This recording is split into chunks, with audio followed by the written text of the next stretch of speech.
CM Siddaramaiah ರಾಜೀನಾಮೆಯ ಬಳಿಕ CM ಸ್ಥಾನಕ್ಕೆ ಇನ್ನಿಲ್ಲದ ಕಸರತ್ ನಡೀತಾ ಇದೆ. ಜೊತೆಗೆ ಒಂದಿಷ್ಟು ಸಮುದಾಯದ ಶ್ರೀಗಳು ಕೂಡ ನಮ್ಮ ಸಮುದಾಯಕ್ಕೆ ಈ ಬಾರಿ ಪ್ರಾಧಾನ್ಯತೆಯನ್ನ ನೀಡಬೇಕು, ಸಚಿವ ಸ್ಥಾನವನ್ನ ನೀಡಬೇಕು ಅಂತ ಪಟ್ಟು ಹಿಡಿದಿದ್ದಾರೆ. ಜೊತೆಗೆ ನಮ್ಮ ಮಟ್ಟಿಗೆ ಮಾತನಾಡಲಿಕ್ಕೆ ಈಡಿಗ ಸಮುದಾಯದ ಶ್ರೀಗಳಾದಂತಹ ಪ್ರಣವಾನಂದ ಶ್ರೀಗಳಿದ್ದಾರೆ, ಅವರನ್ನೇ ಮಾತಾಡಿಸ್ತಾ ಹೋಗೋಣ. ಈಗಾಗಲೇ ಸಿಎಂ ಅವರು ರಾಜೀನಾಮೆಯನ್ನ ಕೊಟ್ಟಿದ್ದಾರೆ. ನಿಮ್ಮ ಡಿಮ್ಯಾಂಡ್ ಏನು ಈ ಟೈಮ್ ನಲ್ಲಿ? ನೋಡಿ, ಮೊಟ್ಟು ಮೊದಲನೇದು ಅತಿ ಹಿಂದುಳಿದ ಮಠಾಧೀಶರ ಮಹಾಸಭೆ ಕಳೆದ 6 ತಿಂಗಳಾಗಿ ಸನ್ಮಾನ್ಯ ಡಿ.ಕೆ. ಶಿವಕುಮಾರ್ ಅವರನ್ನೇ ಮುಖ್ಯಮಂತ್ರಿಯಾಗಿ ಮಾಡಬೇಕು ಅಂತಕ್ಕಂಥದ್ದು ನಮ್ಮೆಲ್ಲರ ಒತ್ತಾಯ. ಈಗಾಗಲೇ ಡಿ.ಕೆ. ಶಿವಕುಮಾರ್ ಅವರು ಮುಖ್ಯಮಂತ್ರಿ ಆಗುವುದು ಖಚಿತ, ಅದು ಯಾವುದೂ ಕೂಡ ಅನುಮಾನವನ್ನೇ ಇಲ್ಲ. ಅದು ನಾವೆಲ್ಲರೂ ಕೂಡ ಕಾಂಗ್ರೆಸ್ ಹೈಕಮಾಂಡ್ಗೆ ಅಭಿನಂದನೆ ಸಲ್ಲಿಸ್ತೇನೆ. ಜೊತೆ ಮಾನ್ಯ ಮುಖ್ಯಮಂತ್ರಿಗಳು ಸಿದ್ದರಾಮಯ್ಯನವರು ಕೂಡ ಕಳೆದ 8 ವರ್ಷ ಕಾಲ ಅವರು ಮುಖ್ಯಮಂತ್ರಿಯ ಆಡಳಿತವನ್ನ ಮಾಡಿದ್ದಾರೆ. ಒಂದಷ್ಟು ಒಳ್ಳೆ ಕೆಲಸಗಳನ್ನೇ ಮಾಡಿದ್ದಾರೆ, ಇಲ್ಲ ಅಂದ್ರೆ ನಾವು ಯಾವುದೂ ಹೇಳುವುದಿಲ್ಲ.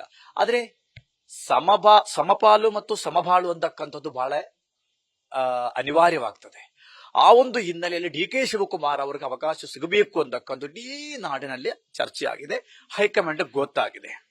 ಆದ್ರಿಂದ ಈಗ ಅವರು ಮುಖ್ಯಮಂತ್ರಿ ಆದ ಮೇಲೆ ಮಾನ್ಯ ಸಿದ್ದರಾಮಯ್ಯನವರು ಮಾಡಿದ ಹಾಗೆ ಮಾಡಬಾರದು. ಸಿದ್ದರಾಮಯ್ಯನವರು ತಮಗೆ ಯಾರನ್ನೇ ಬೇಕು ಅವರನ್ನ ಅಷ್ಟ ಮಾಡಿದ್ದಾರೆ. ಈಡಿಗ ಸಮುದಾಯ ಅಂತಕ್ಕಂಥದ್ದು ರಾಜ್ಯದಲ್ಲಿ ಸುಮಾರು 30-40 ಲಕ್ಷ ಜನಸಂಖ್ಯೆ ಇರತಕ್ಕಂಥ ಸಮಾಜ. ಸುಮಾರು ಕಾಂಗ್ರೆಸ್ ಪಕ್ಷದಲ್ಲಿ 6 ಜನ ಶಾಸಕರು, ಅದರಲ್ಲಿ 2 MLCಗಳು, ಈಗ ಒಬ್ರು ಮಂತ್ರಿಯೂ ಕೂಡ ಇದ್ದಾರೆ. ಅದರಿಂದ 6 ಜನ ಶಾಸಕರಿರುವ MLC MLAಗಳಿರುವ ಸಮುದಾಯ ಆಗಿದ್ದರಿಂದ ಮತ್ತು ಮುಖ್ಯಮಂತ್ರಿಯೂ ಕೂಡ ಈ ಸಮುದಾಯದಿಂದ ಒಂದು ಕಾಲದಲ್ಲಿ ಆಗಿತ್ತು. ಅದರಿಂದ ನಮ್ಮ ಸಮಾಜಕ್ಕೆ ಈಗ ಕೊಟ್ಟಿರೋದು ಒಂದೇ ಒಂದು ಮಂತ್ರಿ ಸ್ಥಾನ. ಇದು ಮಾನ್ಯ ಮುಖ್ಯಮಂತ್ರಿಗಳೀಗ ಬರತಕ್ಕಂಥ ನಮ್ಮ ಡಿ.ಕೆ. ಶಿವಕುಮಾರ್ ಅವರು ಇದನ್ನ ಪರಿಶೀಲನೆ ಮಾಡಿಕೊಂಡು ಗಮನಕ್ಕೆ ತೆಗೆದುಕೊಂಡು ಬಿಜೆಪಿ ಸರ್ಕಾರಿ 2 ಮಂತ್ರಿ ಸ್ಥಾನ ಕೊಟ್ಟಿದ್ದರು, 3 ನಿಗಮಕ್ಕೆ ಅಧ್ಯಕ್ಷರನ್ನೇ ಮಾಡಿದರು. ಅದರಿಂದ ಕಾಂಗ್ರೆಸ್ ಪಕ್ಷದಲ್ಲಿ ಅದು ಆಗಲಿಲ್ಲ. ಅದಕ್ಕೋಸ್ಕರ ನನ್ನ ಪ್ರಥಮ ಬೇಡಿಕೆ ಏನು ಅಂದ್ರೆ ಸನ್ಮಾನ್ಯ ಶ್ರೀ ಬೇಳೂರು ಗೋಪಾಲಕೃಷ್ಣ ಅವರನ್ನೇ ಕೂಡ ಈ ಸಚಿವ ಸಂಪುಟದಲ್ಲಿ ಸೇರಿಸಿಕೊಳ್ಳಬೇಕು. ಯಾಕೆ ಅಂತಂದ್ರೆ ಅವರೊಬ್ಬರು ಹಿರಿಯ ಶಾಸಕರು. ಅಷ್ಟೇ ಅಲ್ಲ, ಈಡಿಗ ಸಮುದಾಯದ ಬಗ್ಗೆ ಕಾಳಜಿ ಇದೆ.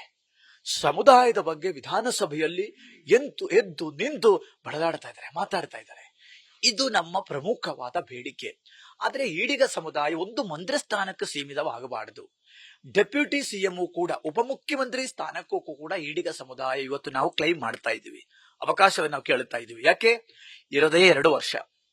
ಇವತ್ತು OBC ಇರತಕ್ಕಂತ ಒಬ್ಬ ಮುಖ್ಯಮಂತ್ರಿ ಇಳಿದಿದ್ದಾರೆ.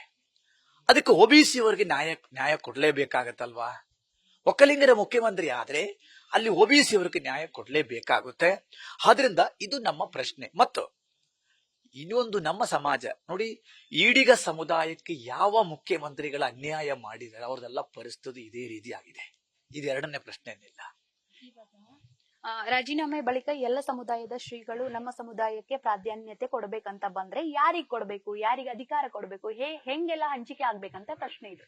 ನೋಡಿ, ಇವತ್ತು ನಾನು ಪರಿಶಿಷ್ಟ ಜಾತಿಯವ್ರಿಗೂ ಕೂಡ ರಾಜ್ಯದಲ್ಲಿ ಒಂದು ಮುಖ್ಯಮಂತ್ರಿ ಸ್ಥಾನವನ್ನ ಕೊಡಬೇಕಾದ ಬಹಳ ದೊಡ್ಡ ಅನೇಕ ವರ್ಷಗಳ ಚರ್ಚೆ ಆಗಿತ್ತು, ಆದರೆ ಸಾಧ್ಯವಾಗಲಿಲ್ಲ. ಆದ್ರಿಂದ ಸಮುದಾಯಗಳೇ ಪರಿಗಣಿಸಬೇಕು.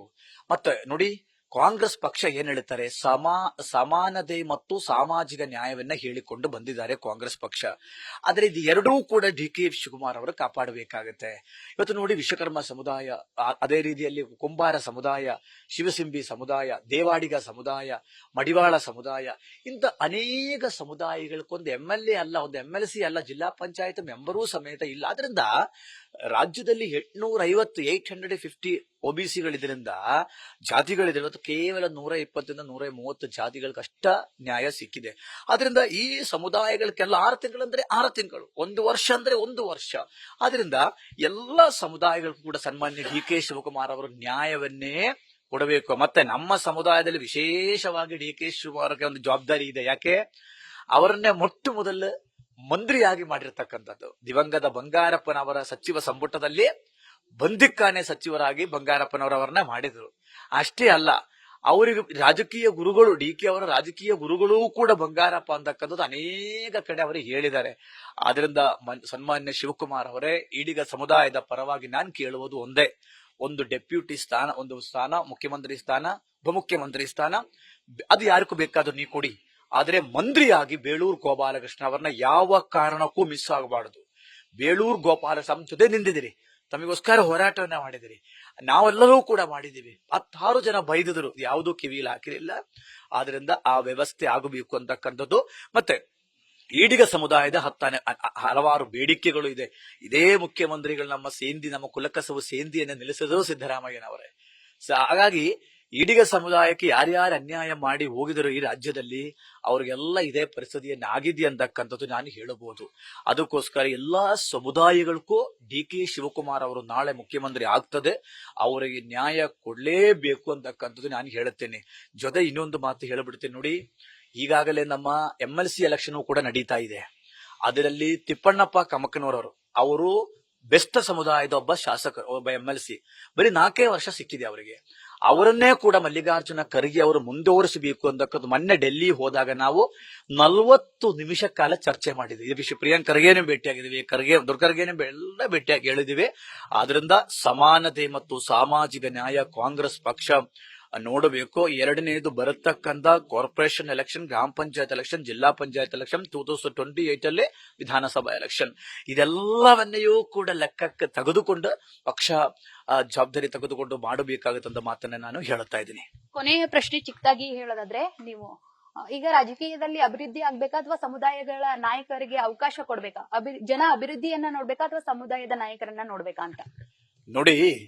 ನಾವು ಸ್ವಾಮೀಜಿಗಳು ಅಲ್ಲವಾದ್ರೆ ಜಾತಿಯ ಮುಖಂಡರುಗಳು ರಾಜಕೀಯಕ್ಕೆ ನಾವು ಈ ಜಾತಿಯನ್ನ ತಂದಿರುವುದಿಲ್ಲ.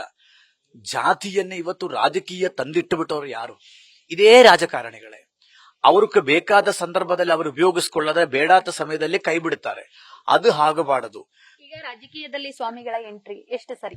ನೋಡಿ, ರಾಜಕೀಯದಲ್ಲಿ ಸ್ವಾಮೀಜಿಗಳ ಅಭಿಪ್ರಾಯವನ್ನೇ ಹೇಳಬಾರದಂದ್ರೆ ಅದೇ ನಿಮ್ಮ ವಾದ ಅಂದ್ರೆ ನೀವು ಯಾರು ಮಠಕ್ಕೂ ಬರಬೇಡಿ. ಈಗ ಮಠಕ್ಕೆ ನೀವು ರಾಜಕಾರಣಿಗಳಾಗಿ ಮಠದ ಹತ್ರ ಬಂದು ಶ್ರೀಗಳಿಗೆ ಸನ್ಮಾನ ಮಾಡಿ ಅದ್ರ ಜೊತೆ ಫೋಟೋ ಹಾಕೋದು, ಚುನಾವಣೆ ಸಂದರ್ಭದಲ್ಲಿ ಮಠಕ್ಕೆ ಬರೋದು, ಮತ್ತೆ ಯಾವ ರಾಜಕಾರಣಿಗಳ ಹೂಡಿಕೆಗಳು ಎಷ್ಟು ಯಾವ ಮಠದಲ್ಲಿ ಇದೆ ಅಂತ ಗೊತ್ತಿದೆ. ಆದ್ರಿಂದ ಮಠಗಳ ನೀವು ಈಗ ಸಂವಿಧಾನದ ಅಡಿಯಲ್ಲಿ ನಾವಿದ್ದೀವಿ. ಭಾರತದ ಸಂವಿಧಾನದಲ್ಲಿ ಎಲ್ಲಿಯೂ ಕೂಡ ಸ್ವಾಮೀಜಿಗಳು ರಾಜಕೀಯ ಮಾತನಾಡಬಾರದು ಅಂತಲೇ ಬಾಬಾ ಸಾಹೇಬ್ ಅಂಬೇಡ್ಕರ್ ಅವರು ಎಲ್ಲಿಯೂ ಕೂಡ ಹೇಳಲಿಲ್ಲ. ಅವಕಾಶವನ್ನ ಕೊಟ್ಟಿದ್ದಾರೆ. ನಾವು ಅನ್ನ ಊಟ ಮಾಡ್ತಾ ಇದ್ವಿ, ನಾವು ಗಾಳಿ ಸೇವನೆ ಮಾಡ್ತಾ ಇದ್ವಿ. ನಮ್ಮನ್ನ ನೀವು ನಮ್ಮ ಅಡಿಯಾಳುಗಳಾಗಿ ಕೆಲಸ ಮಾಡಬೇಕು ಅಂದ್ರೆ ಆಗುದಿಲ್ಲ. We have the right for the fundamental right. ಆ ಫಂಡಮೆಂಟಲ್ ರೈಟ್ ಉಪಯೋಗಿಸಿಕೊಂಡು ಮತ್ತೆ ನೀವು ರಾಜಕೀಯವಾಗಿ ಎಡುವ ಸಂದರ್ಭದಲ್ಲಿ ನಿಮ್ಮನ್ನ ಕೈ ಹಿಡಿದು ನಿಮಗೆ ಬುದ್ಧಿ ಹೇಳಿ ಅದನ್ನ ಸರಿಯಾದ ರೀತಿಯಲ್ಲಿ ನಡೆಸಿಕೊಳ್ಳೋ ಜವಾಬ್ದಾರಿ ಯಾರಿಗಿದೆ? ನಮಗಿದೆ. ಈ ರಾಜ್ಯದಲ್ಲಿ ಪ್ರತಿ ಜಾತಿಗೊಂದು ಮಠಗಳನ್ನ ಕಟ್ಟಿಕೊಟ್ಟಿರತಕ್ಕಂಥ ಯಾರು? ಆ ಮಠಗಳಿಗೆ 10 ಕೋಟಿ 5 ಕೋಟಿ 50 ಕೋಟಿ ಅನುದಾನ ಕೊಟ್ಟಿದ್ದವ್ರು ಯಾರು? ನಾವೇನ ಅನುದಾನ ಕೊಟ್ಟಿರೋದು?